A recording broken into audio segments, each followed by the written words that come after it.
How does an individual become a subject? Discourse, Interaction and Subjectification at a Brazilian Gender Identity Clinic by Rodrigo Barba. A Trans Perspective to the Article, a podcast by Du Dias and Andrea Melo. Hello, my name is Andrea. I'm 21. I'm majoring in international relations and I'm transgender woman. My part in this podcast is to talk about some points in this article that we think relevant for this podcast and talk about transgender people in other perspective, not a cis-normative perspective like many researchers, articles, and other studies made all the time. Because when me and you think make this article to this podcast, we think about to say that is not a normative perspective because we are transgender people and you like to say many things but the speech is not made for us, the explanation is not made for us, so we think important to say the reality about us. We are going to talk about this article written by Rodrigo Borba. The author questions about gender identity clinic treats transgender people. These people who are questioning about the truth of their gender. It's important to mention reading this article with a kind of critical view that it's made by a cisgender person and the professional are cisgender too. So, in a first look, we can see that criticism is thought about cisgender line. Always, our cisgender people are erasing our lives, our thoughts, and they are always writing about us all the time. The classification of identity by this professional is important to us analyze how transgender people are saw by the medical society. Remember, transgender people in some diseases list actually are people with mental disorders. This goes straight with the fact about true transsexual. That term who made transgender people be putting in boxes, erasers, your nicknames, reality, and lives. These general concepts are old-fashioned and extremely transphobic because our reality is not listening by anyone. Our bodies are the object of many researches, but our real life, again I'm saying, our real life is expressed. Now I'm going to pass my words to you that will explain more about the article, Foucault, etc. Thank you, Andrea. I'm Du, a non-binary person. I go for he/him and they/them pronouns. As she said before, we are bringing a trans perspective to this article. I will talk for now on about the topic how an individual becomes interactionally a true transsexual. This part of Borba's text consists in the analysis about the recorded talks between Veronica, a trans client, and Ines, a cis psychologist in a clinic of aesthetic procedures and hormonal therapy for trans people. First of all, I find it really stupid to require trans people to prove themselves as trans in order to be authorized to receive an aesthetic procedure, even if it's hormonal or surgical. I mean, it's not required a psychological report to authorize a cis woman to get breast augmentation. Neither it is for a cis man to start hormonal therapy to get stronger and have better results at the gym. So why trans people have to prove themselves to psychologists? because there are medical statements that a trans person have to fit to be considered valid, because it's not enough for us to know our identity. Society requires a psychiatrist or a psychologist to agree with us about who we are, and if they don't, we are the ones to be considered wrong. The first conversation analyzed is a consultation that happens in 24th February. Inez, the psychologist, tests Veronica's knowledge about trans people, asking the difference between a transsexual and a travesty. Veronica seems afraid to give the wrong answer and lose the access to the clinic's body modification services, so Inez says she can open up her heart. Veronica says that they are different because they think different. Inez corrects her, says they are different because they feel different, and concludes that what defines transsexuals and travesties is the sexual behavior. Travesties can be tops or bottoms, while transsexuals are only bottoms because they don't feel good about the penises and they don't want to use their penises during sexual intercourse. This, both of those definitions are wrong. They are they are just wrong, like stupidly wrong. After that, Ines asks the relation Veronica has with her penis, and she says it does not bother her, so a central diagnosis criterion is contradicted. As Andressa said before, this criteria is old-fashioned and transphobic. There is not an opposition between transsexual and travesty, because every travesty is a transfeminine identity, what means every travesty is trans, and it is very, very, very wrong to doubt someone's identity just because that person does not feel dysphoric about certain body parts. The DSM diagnosis criteria used by Inez is completely wrong because it consists in 6 theories about trans identity. There is no relation between sexual behavior and gender identity. There is no relation about between sexual orientation and gender identity. You can be a travesti and be lesbian. You can be a transsexual woman and be a travesti. You can be a transsexual woman and be bisexual. This opposition between transsexual and travesti is completely wrong. On her second consultation, Veronica is still confused by the terms and criteria to categorize trans people, especially by the distinction between true transsexual and travesty that simply should not exist. In fact, the term true transsexual should not exist. It's important to say that Veronica admits that she feels less of a woman because of her genitalia, but she does not disgust it. What's very contradictory for the medicine criteria owns a true transsexual should hate their genitalia, should feel primary dysphoria, which means should be deeply, deeply, deeply sad about the genitalia they were born with. From her third consultation on, she started getting more used to transmed vocabulary, and the consolations are still about the differences between travesty and transsexual, always the same subject. When Veronica talks about travesties, she uses linguistic mechanisms of detachment and separation, suggesting that she defines herself as a transsexual woman, but not as a travesty. Yet, she is not comfortable enough to say it out loud to Inez.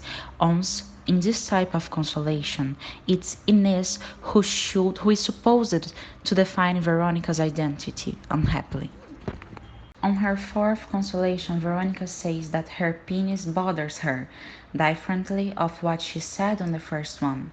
On the first one, she was like, that does not really bother me. I don't really care about it.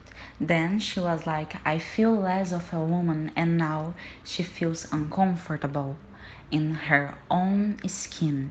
She incorporated the transmed discourse and terminology, and she is expecting Inez to validate her as a transsexual, despite she not saying I'm a transsexual. On the consolation, she waits for Inez to define what transsexual means and says, but so, this is my case, this you just mentioned. Then she waits for validation. She's not comfortable enough to say I'm a transgender. She's waiting for Inês to say, yes, you are transsexual. She's not comfortable enough to define herself. She lost her right to define herself. This shows how the pathologization of trans identity is oppressive, how it is painful. Can you understand? I mean, she does not feel comfortable for talking about herself. She's waiting someone to do that because she doesn't feel able to talk about who she is. Those clinics and psychological consultations are not and were never ever ever interested about making the client or the patient comfortable, but about fitting them in a certain medical category and ignoring their life's experience to assume that a medical degree will make a stranger more able to define the client or the patient identity. I mean, have you ever been to a therapist? A psychologist should not be asking someone what's the difference between a transaction and a travesty. That should be about how is Veronica feeling. How did Veronica discover she was a woman? How is Veronica? how how she is. It should be about making her comfortable. It should be about making her healthier. It should care about her mental health. It shouldn't be this terminological and docilization strategy. It shouldn't be about this. It shouldn't be by defining Veronica's identity, but by making Veronica's know herself better. The point is, they were never interested about making Veronica feel better. They were interested about discovering in which category Veronica's fit better. The subjectification and docilization of Veronica was very evident and very sad.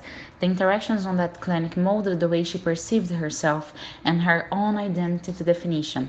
She became the subject by giving permission to another person, in this case Inês, to define her identity. And then she incorporated the criteria to fit in the identity Inês had picked for her. She is subjected to the idea of true transsexual, and she changed her discourse on these consolations. She changed her perceptions. She changed her relation with her body in order to fit in that idea, in order to convince Inês that she is in fact transsexual. It's very upsetting because it was never enough for us who are trans to say, I am transsexual. We have to prove it somehow. We have to prove, so then a stranger who never talked to us will say, no, you are not. You are pa. They were never believed. You see, it's never enough for us to say. Our self declaration was never enough. A recent example I can think of is when Demi Lovato said they were trans, and random people on the internet said, no, you are not. Because I know you better than yourself, and I know you are a woman. How can someone have the self esteem to say, you are wrong about yourself and I am right? Even if they never met Demi Lovato, they never talked to Demi Lovato, they never seen Demi Lovato personally, how can they believe someone is wrong about their own identity? How can Inês feel more comfortable talking about Veronica's identities than Veronica's felt herself? How can that happen? How can someone just not believe a person that say they are trans? I don't understand why a trans person is only valid if a cis person says yes, this person is valid. I don't understand why there is a criteria that someone has to fit. I mean, there's not a criteria for a cis woman to fit to be considered a woman. So why is there a criteria for a trans woman, for a non-binary person, for a trans man? Why trans people have to prove themselves? I truly hope someday we won't never have to prove that we can just say, we can just affirm who we are, and everyone will believe and take it seriously and take it valid without no necessity of proof. I truly hope someday it will be true. Despite Barba defining travesty wrongly in this text, he brings a very interesting perspective in which I agree. The pathologization criteria should be completely discarded because it's a mean criteria, it's transphobic, it's oppressive, And for example, non binary people don't even exist on the pathologization criteria. So, if you will want hormonal therapy or resignation surgery, we are going to find a lot of troubles because we are not going to be considered the true transsexuals. In fact, transsexuality is no longer considered a mental disease on ICD/10, but things haven't really changed. If someone wants hormonal therapy, they have to look for a doctor to sign a paper saying, yes, this person is trans and this is the ICD code for the case of transsexuality this person has. So it's just like it's still pathologized. We are still considered ill, we still considered wrong, crazy, and it's not enough for a bunch of doctors to say no, it's not a mental ill if the whole society acts like it's a mental if the whole society acts like we are wrong about ourselves, if the whole society is still this transphobic. So it's not, we don't need all, what we need is not only the depathologization, we need a whole change in the social structure for us to be free. Now, me and Andrea are going to correct a few concepts and definitions that were wrong in the text. First of all, travesty. Travesti is a Latin American term who was used in old time to define men who dress like a woman, but now we bring a new meaning for this word. A meaning of reasons, force, and power. Travesti can be a woman or not. Travesti is a transgender person too. But travestis fight against the concept of real woman and doubt the familiarity with that concept. I can say travesty is a extreme of gender, and the definition can be sophisticated or something clean or medical concept. Travestis is a plural identity. Some travestis don't want to be considered like a woman, but the ones who want fight to be respected as a woman. They want to they want to not make a redesignation sexual surgery. Travesti is about fight every day to be accepted, to be loved, and the most important, be alive. It's important to remember that travesti is a feminine identity, so while their pronouns are feminine. Being a travesti is about break the gender laws and deny the idea of being women or men. Travesti is a unique identity. Travestis are tired of being questioned who they are. Now we're going to talk about the term transsexual. This term is socially being replaced by transgender that is becoming more and more common in order to avoid the meaning of that the pathologization criteria attributed to the word transsexual. But in general, transsexual and transgender are the same thing. You can find on the internet definitions that will say they are different, but if you look closely, you're gonna see that the difference relies in the fact that the term transsexual is contaminated with pathologization criteria, but no hate in someone that defines themselves as transsexual. I'm not talking about the people, I'm talking about the word. So you can define yourself and transgender, transsexual. There's not a big deal. It's just that historically now the term transgender is being more common than the term transsexual. Trans people, in general, are just the ones who simply don't identify to the gender they were assigned to at birth.